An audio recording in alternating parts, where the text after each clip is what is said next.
Imaginem isto. Vocês estão no gala mais exclusivo de São Paulo. O champanhe borbulha, risadas ecoam e a alta sociedade brasileira brilha.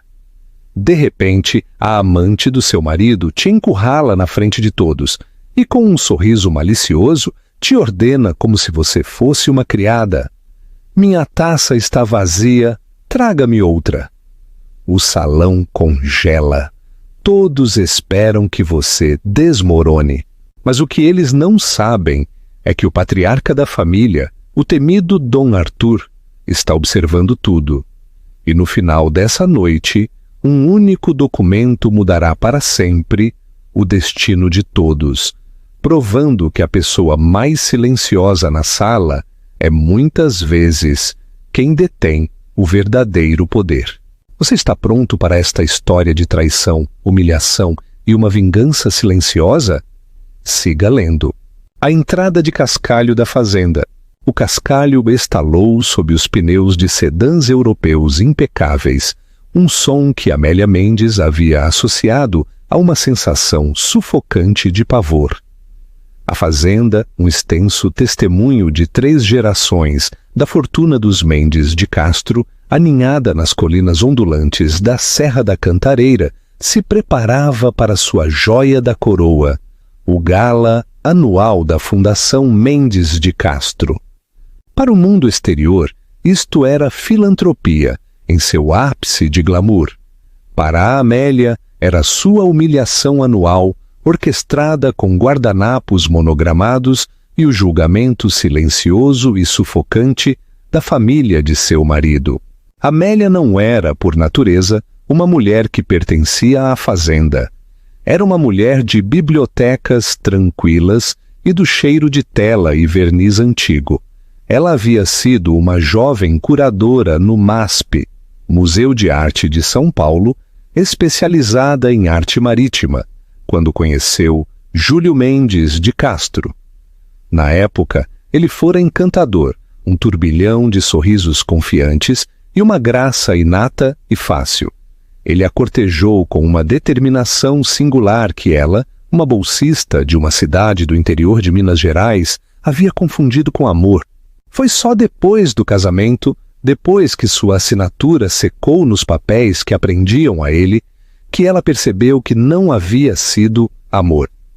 Havia sido uma aquisição. Júlio gostava de colecionar coisas bonitas que outros achavam que ele não podia ter. O casamento deles, agora de 4 anos, era tão frio e vasto quanto o átrio de mármore da mansão. Júlio, que administrava uma ala da firma de investimentos da família, tornou-se abertamente desdenhoso.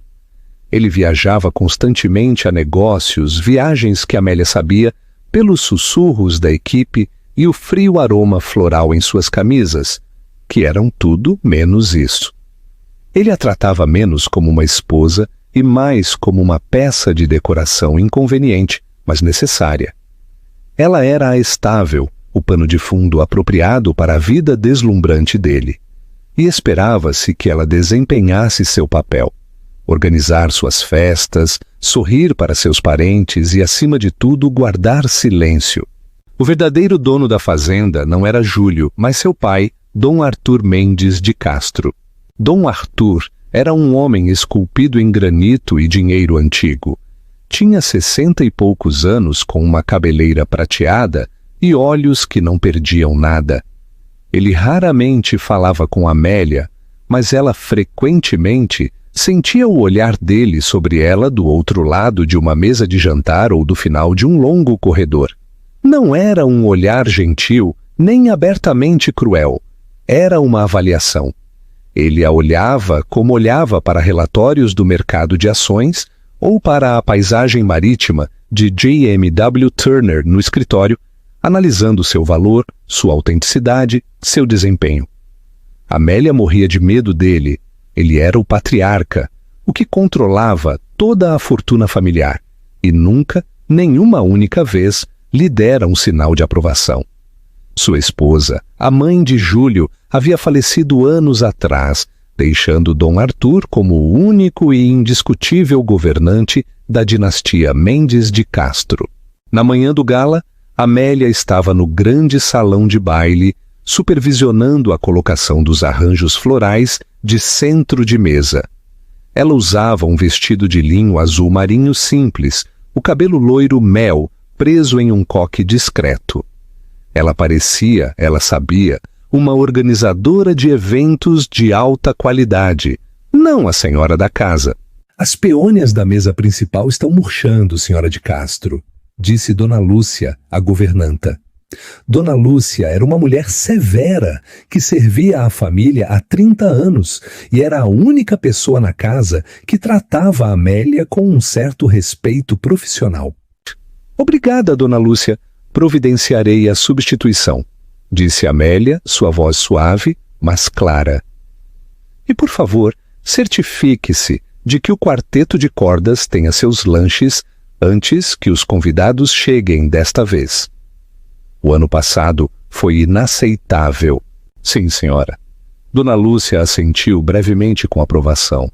O único consolo de Amélia naquela casa era a própria casa. Enquanto Júlio a via como um pano de fundo, Amélia se apaixonou por sua história. Ela passava seus dias na biblioteca, pesquisando a arquitetura, a arte e o mobiliário antigo. Em silêncio, ela empreendeu a restauração de várias tapeçarias do século XVIII e até corrigiu a proveniência de 3 quadros da coleção, um fato que ela só havia mencionado ao arquivista da família.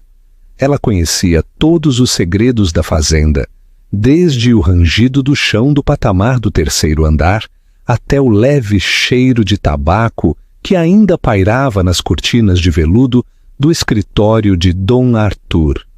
Décadas depois que o fumo foi proibido em ambientes fechados, Júlio apareceu na soleira do salão de baile, já impecável na metade inferior de seu smoking, com um roupão de seda cobrindo a parte superior. Ele estava ao telefone com um elegante dispositivo preto colado na orelha. Não me importa o quanto custe, deixe o jato executivo em espera, disse sua voz aguda. Ele olhou para Amélia, seus olhos percorrendo seu vestido simples, com visível desdém. Ele não a cumprimentou. Silenciou sua chamada. Amélia, pelo amor de Deus, é isso que você está vestindo? Os convidados chegarão em 3 horas. Minha tia Beatriz já está a caminho e você sabe como ela fala. Este não é meu vestido para o gala, Júlio. Eu estou trabalhando, respondeu Amélia, sua voz monótona. Claro. Bom. Ele desbloqueou o telefone. Tente não parecer tão funcional. E eu preciso que você cuide do meu pai. Ele está de mau humor a semana toda, perguntando sobre os relatórios trimestrais da fundação. Apenas mantenha-o ocupado. Fale sobre o que quer que vocês falem, quadros antigos, marinheiros mortos. Apenas mantenha-o longe de mim. Ele não esperou por uma resposta. Simplesmente se virou e saiu, sua voz retomando seu latido impaciente, agora sobre a reserva em Trancoso. Amélia fechou os olhos por um breve segundo. Ela sentiu a familiar ardência. Não de lágrimas. Ela havia superado as lágrimas há muito tempo, mas de um vazio frio e oco. Ela era um objeto fixo, uma ferramenta para usar. Manter o pai dele ocupado, dar o tom, guardar silêncio. Ela subiu para sua própria ala da casa, deliberadamente separada da de Júlio, para se preparar para a noite. Seu vestido estava estendido na chaise longue. Era um vestido clássico e discreto, de um designer aprovado pela tia de Júlio, em um cinza prateado suave. Era elegante, bonito e completamente anônimo. Era o uniforme perfeito para a esposa de Júlio Mendes de Castro. Enquanto ela abotoava o fecho de seu colar de pérolas, um fio simples que sua própria mãe havia deixado, ela viu seu reflexo no espelho de corpo inteiro. A mulher que a encarava era pálida e serena, sua expressão perfeitamente neutra. Parecia um fantasma, à espreita nos limites de uma vida que não era sua. Lá embaixo, Os primeiros convidados estavam chegando. A orquestra começou a tocar uma suave peça clássica. Amélia respirou fundo, endireitou as costas e desceu a grande escadaria para desempenhar seu papel. Ela sorriu, cumprimentou os senadores e multimilionários da tecnologia, elogiou vestidos e riu de piadas que não eram engraçadas. Ela era a anfitriã perfeita. Ela era a esposa perfeita. E era completa e absolutamente invisível. A única pessoa que parecia registrar sua presença era Dom Arthur, que estava parado perto da enorme lareira com um copo de água mineral na mão, seus olhos seguindo-a enquanto ela se movia entre a multidão. Ela cruzou o olhar dele uma vez, e ele não sorriu, apenas observou sua expressão ilegível, antes de direcionar sua atenção ao CEO de um grande banco. O estômago de Amélia apertou. A performance havia começado. Ela só tinha que sobreviver à noite. Mas uma pequena e desesperada parte dela se perguntava o que aconteceria se, apenas por uma vez, ela parasse de atuar. E se ela gritasse? E se ela corresse? Mas ela não o fez. Ela sorriu, pegou uma taça de champanhe de uma bandeja que passava e se virou para cumprimentar a tia Beatriz, uma mulher formidável, coberta de diamantes, cujas primeiras palavras para ela foram: Amélia, querida, essa corte apaga, não é? O grande átrio da fazenda estava lotado às 9. O tema era Meia-Noite no Jardim, e os floristas haviam se superado. Era e orquídeas brancas gotejavam dos lustres, e o ar estava denso com o aroma de jasmim e perfume caro. O murmúrio baixo e seguro de 200 das pessoas mais poderosas de São Paulo enchia o espaço. Homens em smokings sob medida riam alto, e mulheres com rostos cirurgicamente precisos se observavam mutuamente com uma quietude predatória.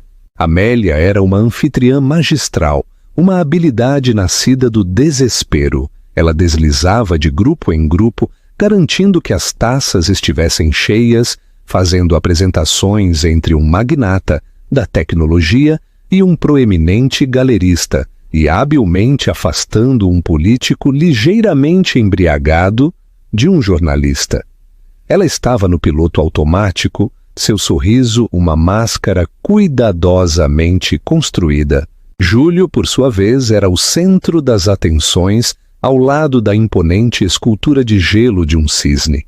Ele estava em seu elemento, seu carisma, ativado ao máximo. Ele dava tapinhas nas costas de homens, beijava as mãos de mulheres e exalava a confiança sem esforço de um homem que nunca desejou nada. Ele não havia falado uma única palavra com Amélia desde sua ordem de cuidar de seu pai. Dom Arthur Mendes de Castro permaneceu perto da lareira, um ponto fixo de gravidade na sala giratória. Ele falou com poucas pessoas, mas aqueles com quem ele falou, um senador brasileiro, uma juíza federal e seu próprio diretor financeiro, um homem de aparência nervosa chamado Senhor Lourenço, se aproximaram dele com uma deferência que beirava o medo. Amélia fez questão de lhe oferecer um copo de água fresca, que ele aceitou com um breve aceno. "O gala parece um sucesso, padre", ela disse usando o honorífico que ele insistia em usar. "Está barulhenta, Amélia", ele respondeu, seus olhos escaneando a multidão. "Não ela, muitos pavões. A fundação arrecadará uma grande soma esta noite", ela ofereceu. "Irá." Ele tomou um gole de água. "Certifique-se de que os discursos comecem às 10. Meu filho tem a tendência de deixar seus compromissos sociais atrasarem o propósito real da noite." "É claro", disse ela. Ela estava se dirigindo ao pódio da orquestra para verificar o tempo, quando a atmosfera no átrio mudou. Não foi uma mudança barulhenta, mas sutil, como uma queda na pressão barométrica antes de uma tempestade. As conversas perto da entrada vacilaram e uma onda de sussurros seguiu a chegada de uma nova convidada. Amélia se virou e seu sangue gelou. Parada no grande arco estava uma mulher que era a antítese física de Amélia. Ela era alta, com uma juba de cabelo preto azevite caindo sobre os ombros. Seu vestido era um vermelho carmesim chocante e brilhante, cortado tão baixo na frente e alto na coxa que beirava o indecente, mas era claramente de alta costura. Diamantes brilhavam em sua garganta e gotejavam de suas orelhas. Ela era deslumbrante, e ela sabia disso. Era Clara Souza. Amélia a reconheceu instantaneamente. Esta era a mulher das fotos anônimas do Instagram, o nome nos alertas de cartão de crédito de joalherias que Amélia nunca visitou. Esta era a mulher cujo perfume havia perseguido os ternos de Júlio nos últimos 8 meses. Clara parou na entrada, seus olhos examinando a sala com um olhar de tédio possesso. Ela não veio sozinha.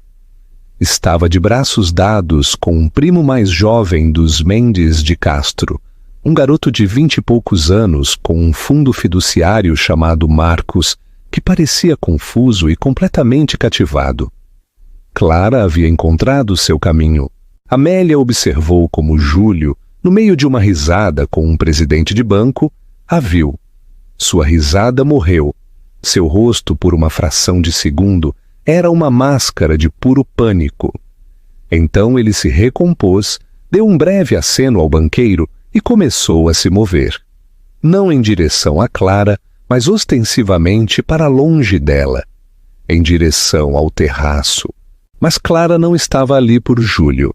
Ainda não.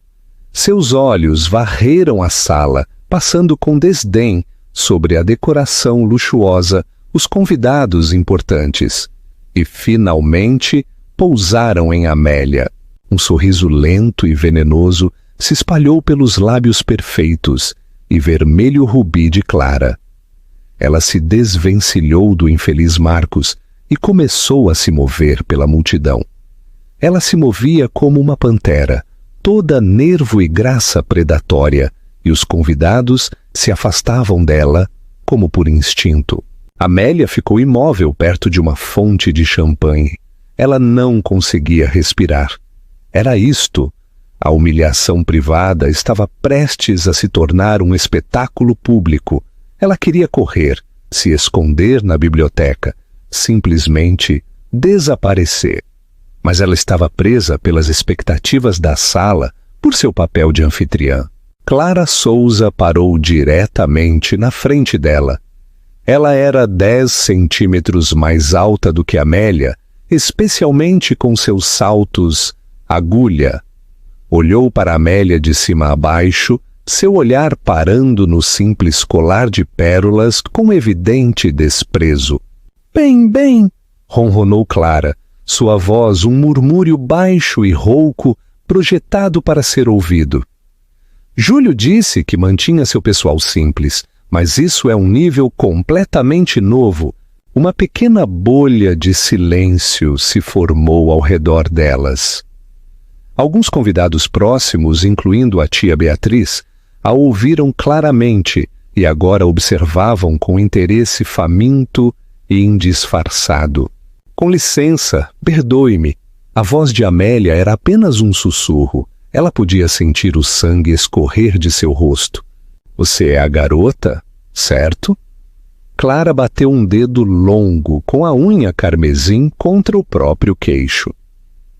A que administra a casa, a que se certifica de que tudo funcione perfeitamente, as costas de Amélia se enrijeceram.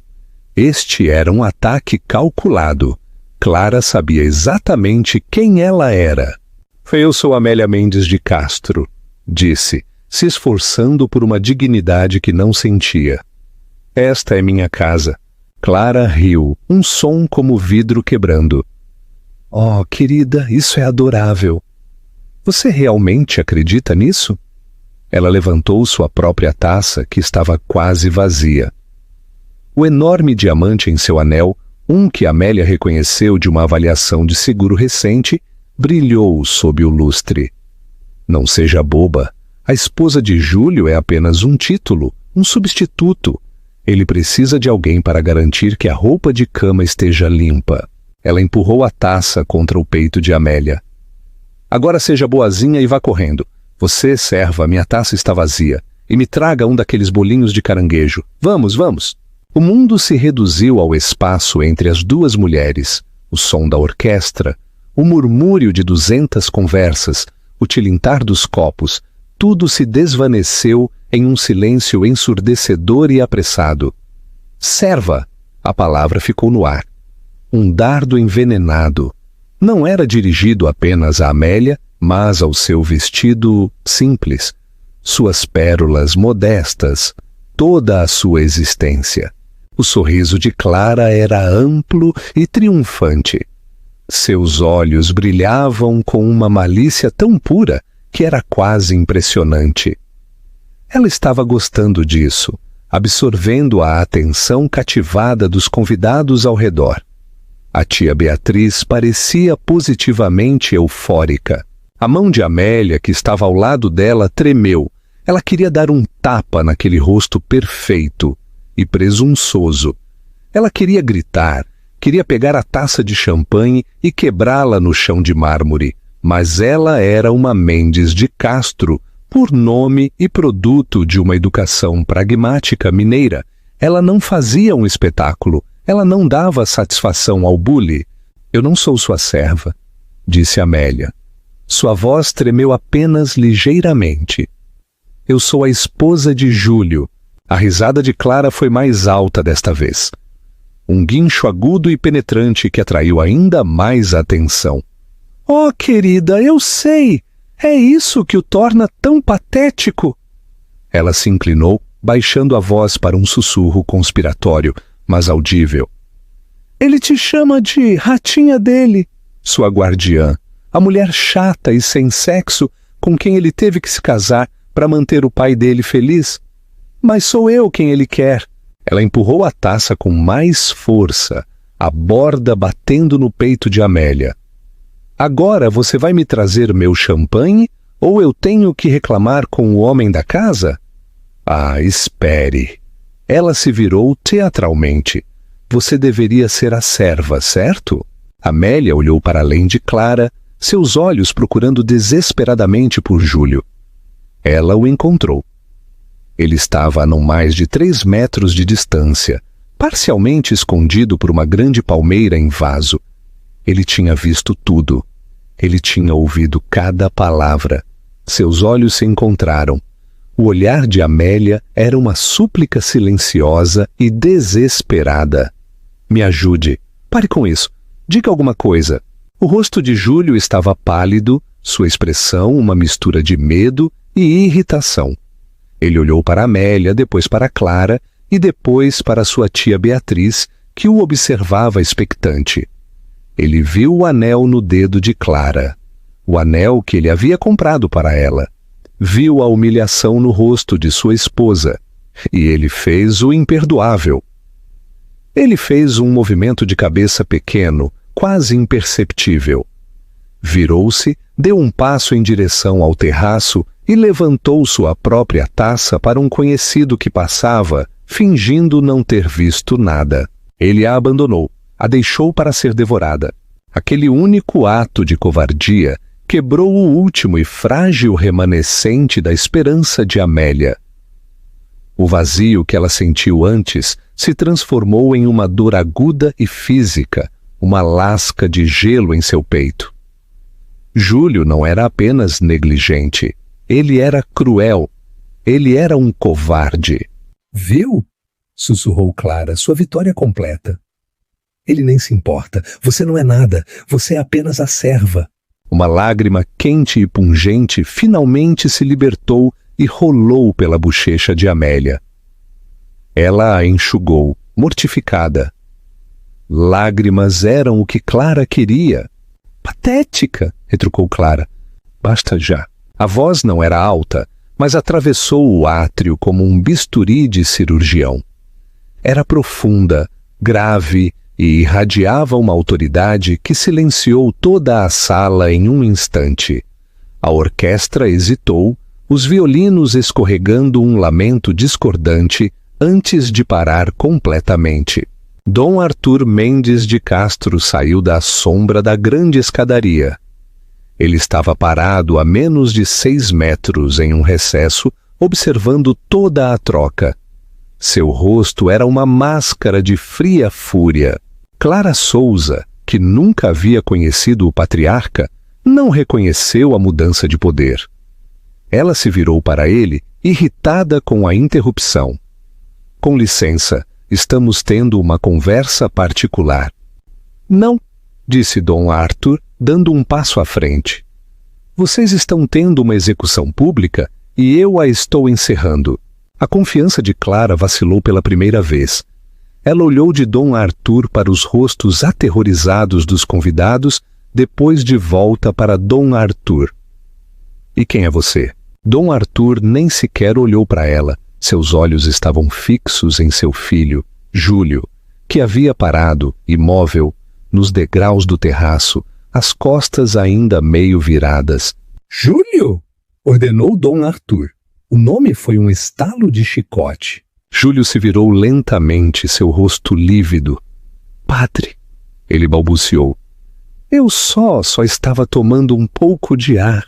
Você estava, disse Dom Arthur, sua voz mortalmente calma, permitindo que uma mulher de moral questionável humilhasse publicamente sua esposa em minha casa, em meu evento. Clara finalmente entendeu com quem estava falando. Seu rosto empalideceu sob sua maquiagem cara. Senhor de Castro, ela disse, tentando um sorriso sedutor. Houve um terrível mal-entendido. Eu só pensei... Você pensou? Interrompeu Dom Arthur, sua voz baixando para um tom perigosamente grave.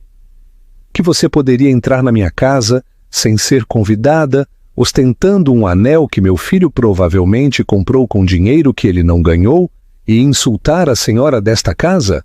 Você pensou, senhorita Souza, que porque meu filho é um tolo, eu também sou um tolo? Ele deu outro passo, encurtando a distância. Agora ele estava parado entre Claret e Amélia. Ele não olhou para Amélia, mas sua presença era um escudo repentino e impenetrável. Quanto a você, senhorita Souza, disse Dom Arthur, você está certa em uma coisa. Há uma serva nesta sala, mas não é Amélia. Ele olhou para ela de cima a baixo, seu olhar tão desdenhoso quanto o dela, mas 1000 vezes mais poderoso. É a mulher que troca seu corpo por joias e acredita que isso a torna uma rainha, quando na verdade apenas a torna uma mercadoria e uma barata. Um gaspe coletivo e horrorizado esvaziou o ar da sala. A tia Beatriz parecia prestes a desmaiar. Você devolverá o anel que meu filho lhe deu. É propriedade da Fundação Mendes de Castro, já que suspeito que foi comprado com seus fundos, e então irá embora. Minha segurança a acompanhará até a saída. Você não pode, guinchou Clara, sua fachada desmoronando em puro pânico. Júlio, diga a ele, Júlio. Júlio permaneceu pregado no lugar, tremendo. Olhou para o rosto implacável de seu pai e não disse nada. Fora! Ordenou Dom Arthur. Clara olhou ao redor, seus olhos selvagens, procurando um aliado. Ela não encontrou nenhum. Os rostos que estavam observando com avidez divertida agora estavam frios e hostis. Ela cruzou uma linha, não moral, mas social. Ela forçou o patriarca a intervir. Ela envergonhou a família. Com um soluço de pura raiva, ela arrancou o enorme anel do dedo e o jogou no chão, onde ele quicou no mármore com um som surdo. Você vai se arrepender disso. Ela cuspiu, sua voz embargada por lágrimas. Todos vocês. Ela se virou e saiu correndo em direção à saída. O vestido carmesim era uma mancha de cor contra o mar de preto e prata. 2 discretos seguranças, que apareceram do nada, a seguiram. O átrio estava completamente em silêncio. O único som era o leve clique das grandes portas se fechando. Amélia estava tremendo, sua mão pressionada contra a boca. Ela havia sido salva. Mas foi uma salvação brutal e aterrorizante. Dom Arthur permaneceu por um momento, de costas para ela. Parecia estar se recompondo. Júlio continuava imóvel, uma estátua de covardia. Finalmente Dom Arthur se virou. Ele não olhou para Júlio, ele olhou para Amélia. Sua expressão não era gentil, não era compreensiva. Era, como sempre, avaliadora. Amélia, ele disse, sua voz agora voltando ao seu tom normal e cortante. Venha comigo. Temos assuntos a discutir na biblioteca. Ele se virou e saiu, esperando que ela o seguisse. Amélia deu um último olhar para o marido. Ele estava olhando para o chão, especificamente para o local onde o anel de diamante havia caído. Um membro da equipe já estava se movendo para recuperá-lo. Júlio levantou o olhar. Seus olhos encontraram os dela. Não havia arrependimento. Estavam cheios de uma emoção nova e fria. Ressentimento. Ele estava com raiva dela, com raiva porque ela havia sido a causa de sua humilhação pública nas mãos de seu pai. Naquele momento, Amélia soube que o casamento deles não era apenas frio, estava morto, e ela acabara de ver seu sogro enterrá-lo. Ela endireitou as costas, levantou o queixo e se afastou do marido, seguindo o patriarca para o coração da casa. A biblioteca da fazenda era o único santuário de Amélia. Era uma sala de 2 andares, revestida de mogno escuro e rico, com uma escada de correr, um mezanino com grades de latão e o cheiro inebriante de papel velho, couro e cera de abelha.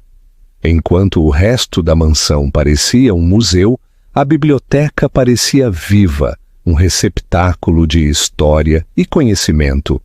Era a única sala onde Amélia sentia que realmente pertencia. Dom Arthur Mendes de Castro não acendeu o lustre principal. Ele caminhou até a enorme lareira sem fogo e apertou um interruptor, iluminando 2 abajures de banqueiro de tela verde na enorme escrivaninha dupla. A sala ficou envolta em sombras e poças de luz, quente e isolada. Ele caminhou até um pequeno bar, escondido atrás do que parecia ser uma estante de livros, e serviu 2 dedos de um líquido âmbar. Amélia reconheceu a garrafa como um uísque escocês, single malt, muito velho e muito caro, em um copo de cristal pesado. Ele não lhe ofereceu um. Amélia ficou logo dentro da porta, as mãos apertadas na frente dela. A adrenalina do confronto estava se dissipando, deixando-a trêmula e fria. O silêncio na sala se estendeu, pesado e tenso. Dom Arthur sorveu seu uísque de costas para ela, aparentemente olhando para a lareira vazia. Você se pergunta, ele disse finalmente, sua voz tranquila, por que eu permiti que aquilo continuasse por tanto tempo? Amélia se sobressaltou.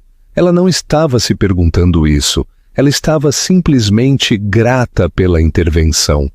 Eu presumi que o senhor tinha acabado de chegar, padre. Ele bufou com um som seco e sem humor. Eu estava no mezanino. Eu observei todo o encontro, desde o momento em que aquela pessoa se aproximou de você. Um arrepio novo e mais frio percorreu a espinha de Amélia. Ele observou. Ele a observou ser insultada, ser chamada de serva, ser levada às lágrimas. Ele esperou. Por quê? O questionamento foi arrancado dela. Ele se virou para encará-la, seus olhos escuros e ilegíveis na penumbra. Eu estava esperando para ver o que você faria. E mais importante, o que meu filho faria. Ele deu um passo em direção a ela. Você, disse. Você me decepcionou. Você chorou. Amélia se encolheu como se ele a tivesse atingido. Depois de tudo isso, essa era a crítica dele? Ela estava humilhada. Claro que eu estava, disse ele com desdém. A mulher era uma rameira e uma tola. A opinião dela não tem valor. Mas você deixou que a opinião dela e a opinião daqueles convidados insípidos importasse. Você deixou que eles quebrassem sua compostura.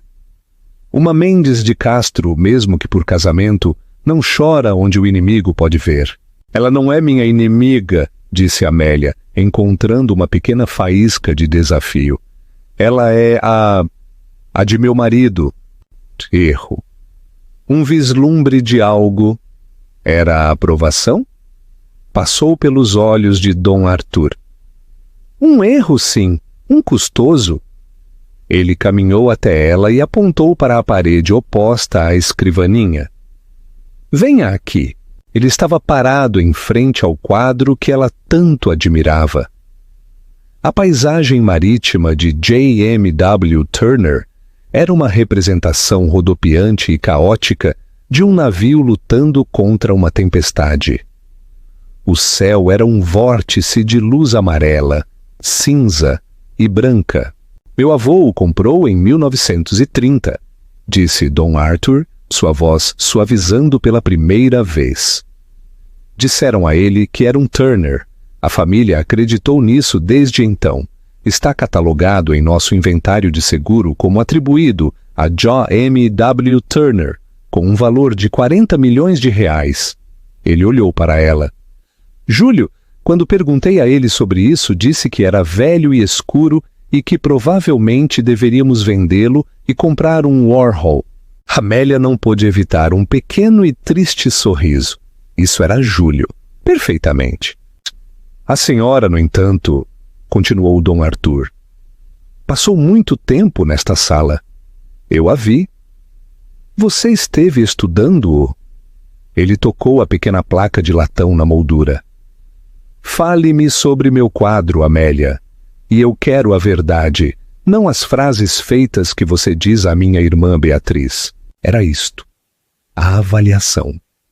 Ela percebeu com um sobressalto que todo o seu futuro poderia depender disso. Ele não estava apenas conversando para acalmá-la. Ele a estava testando. Ele estava testando o valor dela. Amélia respirou fundo, limpando o trauma da última hora de sua mente. Isso ela sabia. Este era o mundo dela. Ela se aproximou da tela, seus olhos seguindo a pincelada. Não é um Turner, disse sua voz repentinamente firme, profissional. A expressão de Dom Arthur não mudou. Explique. A pincelada na espuma, ela disse apontando para o pico de uma onda. É muito precisa.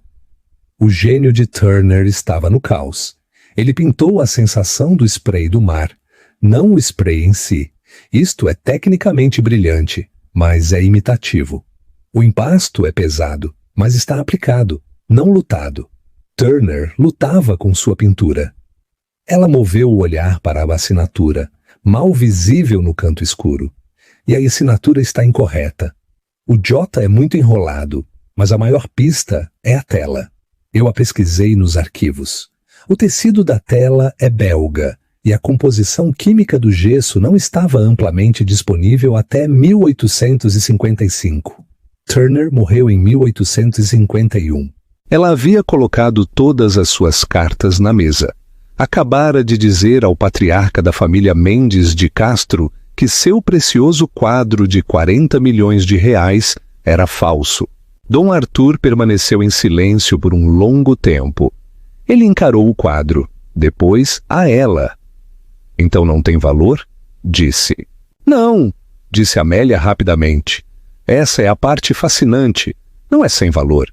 Estou quase certa de que é uma obra de Clarkson Stanfield. Ele foi contemporâneo de Turner, até mesmo um rival. Em sua época, ele era igualmente famoso. Este é um Stanfield excepcional. Simplesmente não é um Turner. Como Stanfield, provavelmente vale 4 ou 5 milhões. Mas como um Turner falso, não vale nada. Seu valor reside em sua verdade. Lá estava, feito. Dom Arthur Mendes de Castro olhou para ela e, pela primeira vez desde que ela o conheceu, ele sorriu. Não foi um sorriso caloroso, mas foi genuíno, um sorriso de profundo e satisfeito respeito. Seu valor reside em sua verdade, ele repetiu, saboreando as palavras. Certamente. Ele se virou para o quadro. Eu sabia há 20 anos. Eu o autentiquei em 1998. O melhor especialista do MASP, um homem chamado Dr. Soler, me disse exatamente o mesmo. Até a tela belga. Ele, no entanto, não o identificou como um Stanfield. Simplesmente o chamou da escola holandesa. Sua análise foi melhor. Amélia estava atordoada. O senhor sabia? É claro. Deixei a placa como um teste para minha família, para meus associados, para ver quem me diria a verdade e quem me diria o que eles achavam que eu queria ouvir, para ver quem tinha gosto e quem só tinha apetite. Ele se virou e a encarou. Sua avaliação estava completa. Meu filho, minha irmã, toda a minha diretoria, são todas pessoas com apetites.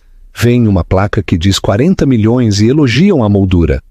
Ele disse, sua voz firme, a senhora tem gosto, tem inteligência, vê a verdade, mesmo quando é inconveniente. É a única pessoa, além do Dr. Soler, que passou no teste. Ele voltou para a escrivaninha. O que nos leva ao assunto em questão. Meu filho Júlio. Seu rosto endureceu novamente. Júlio? Ele não só foi um tolo em seu casamento. Ele foi um tolo em seus negócios. Ambos estão, como era de se esperar, relacionados. Ele levantou uma pasta grossa encadernada em couro de sua escrivaninha. Os presentes da senhorita Souza, suas viagens, seu apartamento na cidade, não foram financiados pelo salário de Júlio, que é generoso, mas não tanto. Ele abriu a pasta. Meu diretor financeiro, o Sr. Lourenço, me trouxe isto na semana passada. Júlio tem desviado fundos da Fundação Mendes de Castro. Amélia sentiu o chão inclinar sob seus pés. Desvio de fundos. A palavra parecia arcaica. Um crime de filme em preto e branco. Mas o olhar frio e duro nos olhos de Dom Arthur Mendes de Castro lhe disse que isso era devastadoramente real. Da fundação? Ela sussurrou, horrorizada. A fundação era a face pública da família, uma célebre instituição de caridade que financiava hospitais infantis, bolsas de estudo de arte e pesquisa ambiental.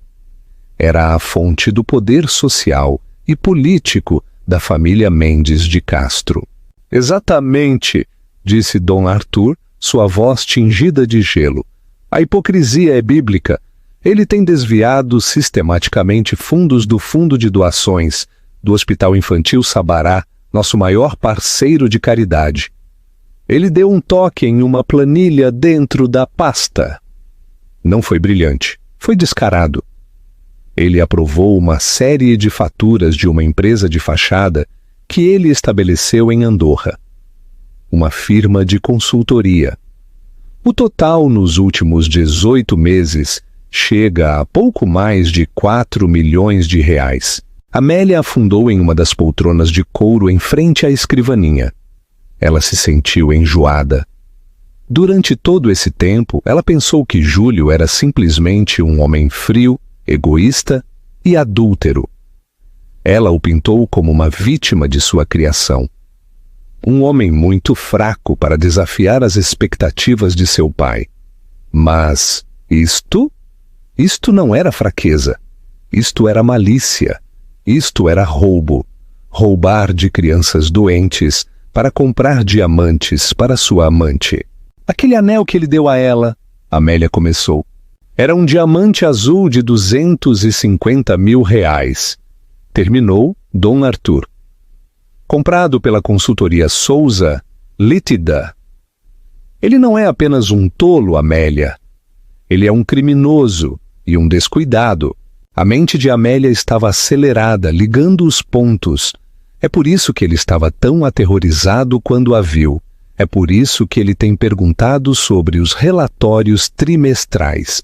Ele sabia que a auditoria estava chegando, afirmou Dom Arthur. Suspeito que ele estava planejando levar a senhorita Souza para Ibiza esta noite em nosso jato executivo. E de lá para algum lugar sem extradição. Ele foi descuidado, mas não estúpido o suficiente para ficar para a queda. Seu desentendimento público simplesmente acelerou o cronograma dele. Então, o que vai acontecer agora? E a festa? Os convidados? A festa continuará, disse Dom Arthur, fechando a pasta com um suave toque final. Os discursos serão feitos, mas o roteiro está prestes a mudar. Ele a encarou com um olhar intenso. Meu filho traiu seu nome. Ele traiu esta família.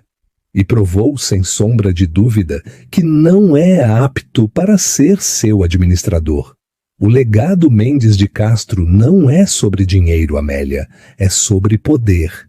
E o poder, mal exercido, destrói a si mesmo. Júlio se destruiu. O que o senhor vai fazer? Eu vou extirpar o câncer, disse simplesmente. Ele caminhou em direção à porta. Espere aqui. Não saia desta sala. Quando for a hora certa, o senhor Lourenço virá buscá-la. Me buscar? Mas os discursos? O senhor é quem... Eu farei as palavras de abertura, mas o discurso principal, ele disse, fazendo uma pausa na porta, será um anúncio conjunto. Eu estou reestruturando a fundação e estou reestruturando a família. Ele saiu, fechando a pesada porta de mogno atrás dele, deixando Amélia sozinha na biblioteca levemente iluminada. O peso da pasta aberta na escrivaninha, pressionando-a como um objeto físico. Ela ficou ali sentada pelo que pareceu 1 hora, embora o relógio na lareira insistisse que apenas 20 minutos haviam se passado. O som abafado da orquestra, voltando a tocar uma valsa animada, infiltrava-se pelo átrio. A festa continuava, alheia ao fato de que toda a dinastia Mendes de Castro estava se fraturando em seu núcleo. O choque de Amélia estava sendo lentamente substituído por uma raiva fria e clarificadora. Os anos de humilhação silenciosa, o desdém, a solidão, tudo empalideceu em comparação com a ganância pura e sociopata de seu marido. Ele não a traiu apenas a ela, traiu a todos. Ele traiu o próprio conceito de decência. A porta se abriu. Não era o senhor Lourenço, era Júlio. Ele estava com uma aparência terrível. Seu rosto estava pálido e brilhando de suor, sua jaqueta de smoking amassada. Claramente ele estava bebendo, rápido e muito. Aí está você, ele cuspiu, sua voz um sussurro venenoso. Escondida aqui com ele, conspirando, você fez isso? Amélia se levantou. Seu medo dele havia desaparecido, substituído por um desprezo profundo e gelado. Eu não fiz nada, Júlio. Você fez isso. Você fez tudo. Ela te contou, ele acusou, caminhando em direção à escrivaninha. Aquela mentirosa. Ela te disse que eu estava indo embora, certo? E você correu para ele. Você chorou para ele. Você não podia simplesmente me deixar ir. Você teve que me arruinar primeiro. Ela me chamou de serva, Júlio. A voz de Amélia era calma, mas cortante. E você me virou as costas. E o que você esperava que eu fizesse? Ele gritou, sua voz falhando. Defender você? E ter Clara causando uma cena ainda maior? Contar a todo mundo ali mesmo? Eu estava gerenciando a situação. Você não estava gerenciando, disse Amélia. Você estava se acovardando, mas não importa. Nada disso importa agora. Do que você está falando? Amélia assentiu em direção à pasta na escrivaninha. Sabará, Júlio. 4,2 milhões de reais. Consultoria Souza. A cor desapareceu do rosto de Júlio. Ele tropeçou, agarrando-se à borda da escrivaninha. Olhou da pasta para Amélia, seus olhos arregalados de um terror novo e primitivo. Ele sabe. Ele te contou. Ele sabia antes desta noite. A auditoria. O senhor Lourenço. Oh, Deus! A bravata de Júlio evaporou, deixando um garoto choroso e aterrorizado.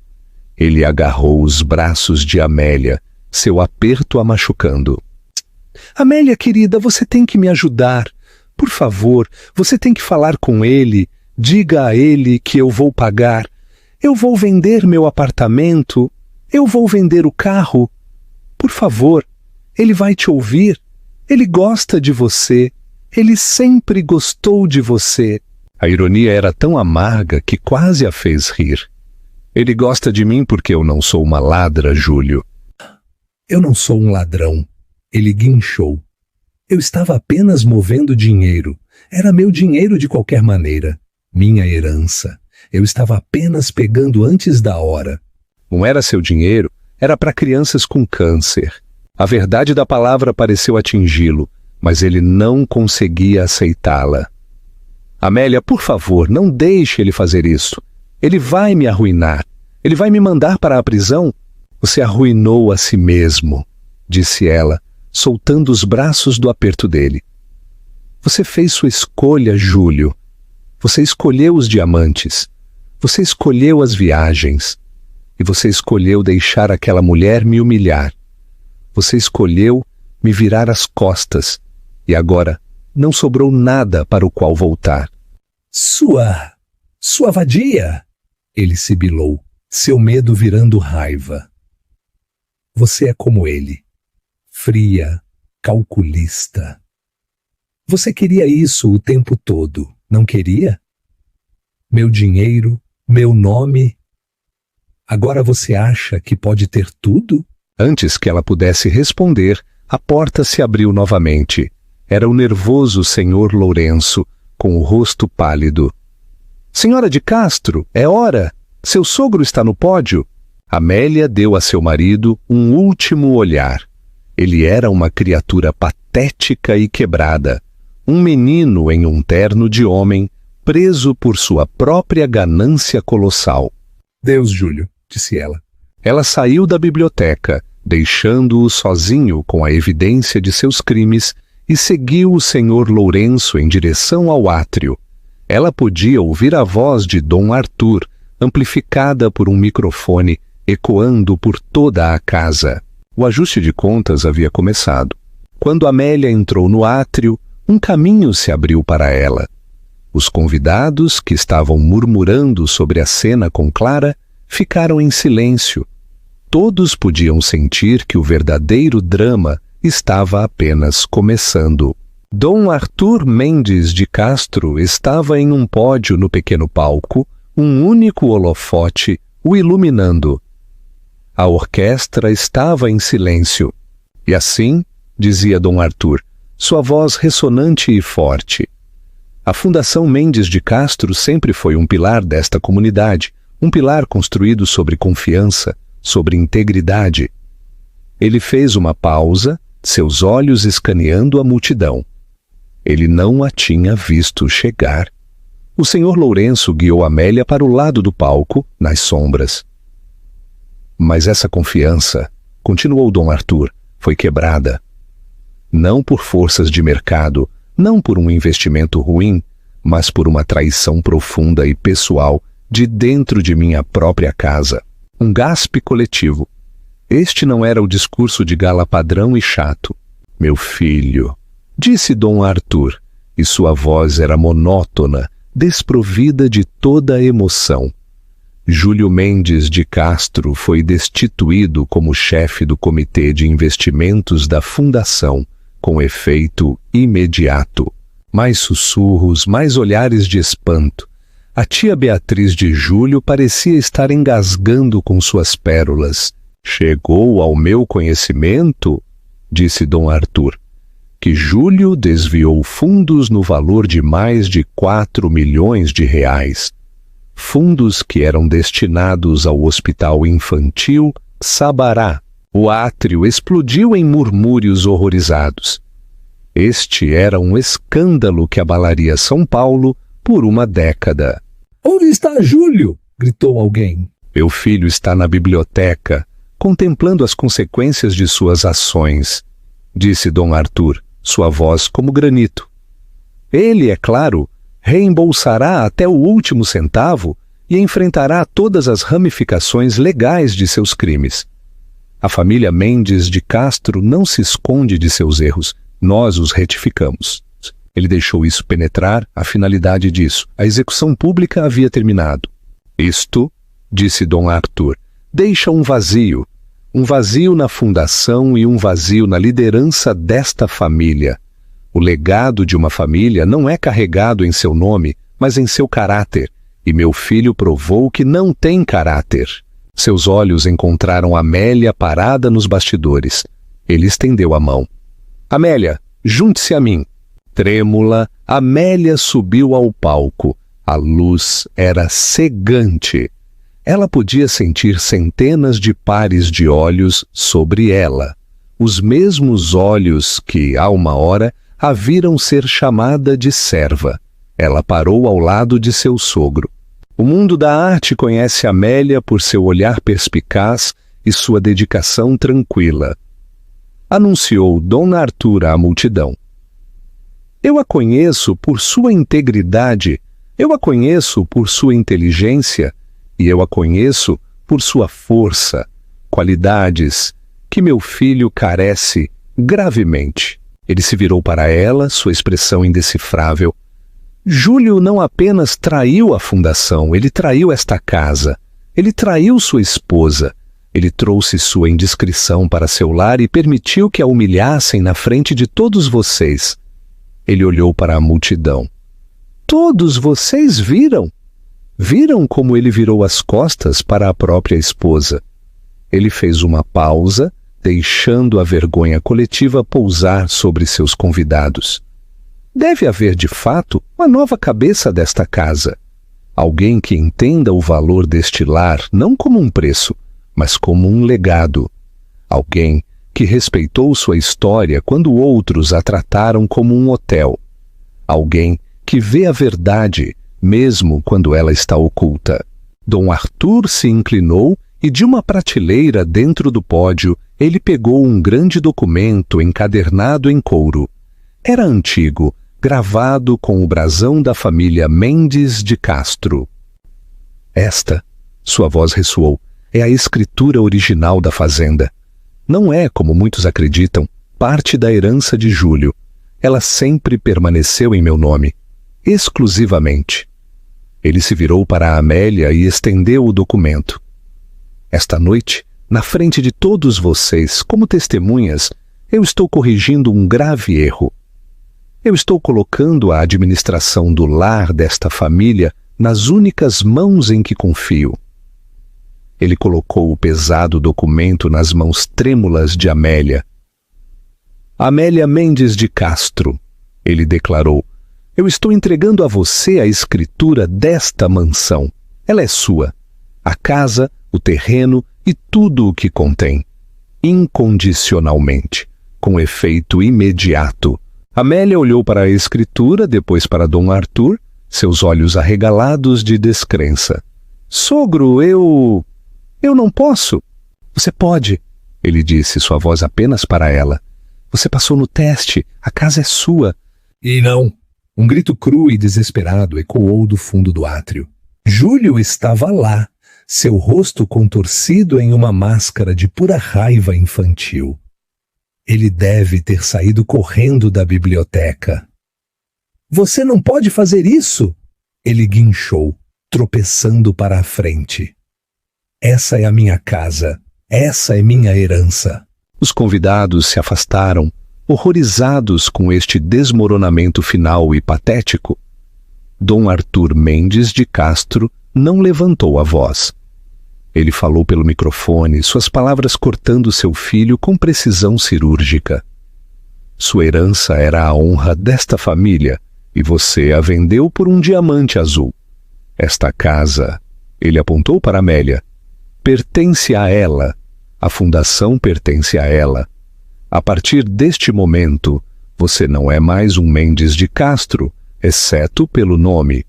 Você está deserdado. Você está repudiado.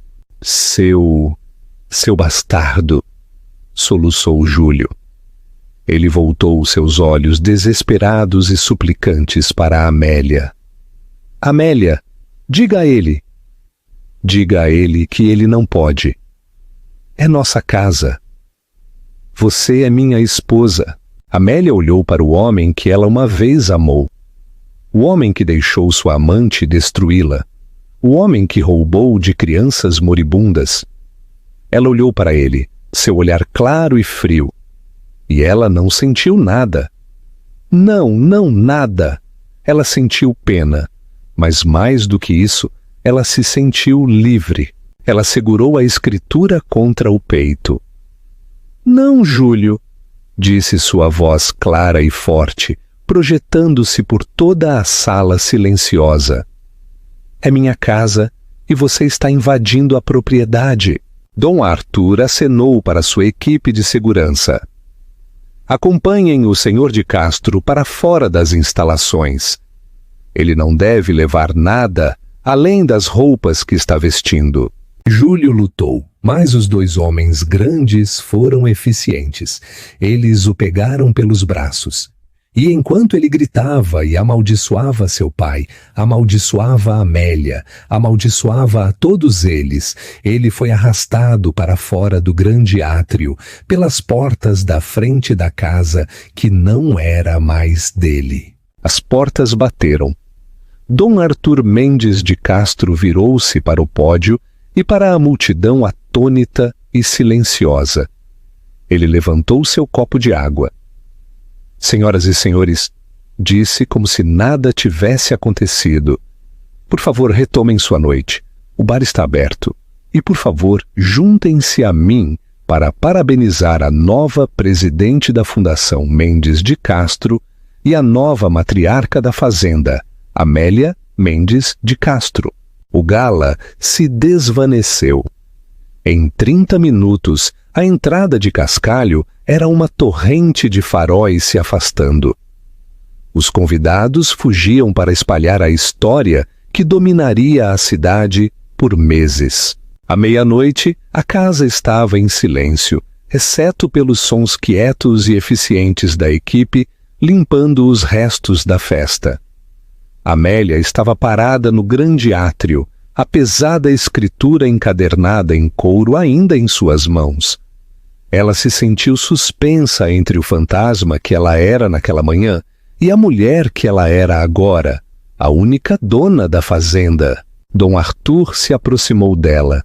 A fúria do palco havia desaparecido, substituída por um cansaço profundo e exaustivo. Por quê?